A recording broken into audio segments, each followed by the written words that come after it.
ভারত থেকে বাংলাদেশের ভিতর দিয়ে যদি অন্য দেশে যেত তাহলে ট্রানজিট বলতেন, করিডোর। ভারত থেকে বাংলাদেশ ভিতরে ভারতে যাবে তাদের পণ্য নিয়ে, তাদের সৈন্য নিয়ে, তাদের অস্ত্র নিয়ে, বিদেশে গোলা বারুদ নিয়ে যাবে। সেই জন্য তাদেরকে রাস্তা বানিয়ে দেওয়া হবে, তাদের রাস্তা বানিয়ে দেব আমরা, আর ঋণ পরিশোধ করবে বাংলাদেশ এবং বাংলাদেশের জনগণ। আমরা প্রত্যেকে আপনাদেরও ঋণ শোধ, ঘাড়ে ঋণ।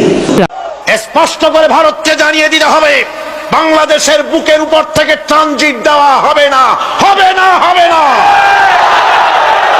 আমাদের চট্টগ্রামের এই চট্টগ্রামের পোর্টকে, থামুন, চট্টগ্রামের বীর চট্টলার পোর্টকে ভারতের জন্য উন্মুক্ত হতে দেওয়া হবে না।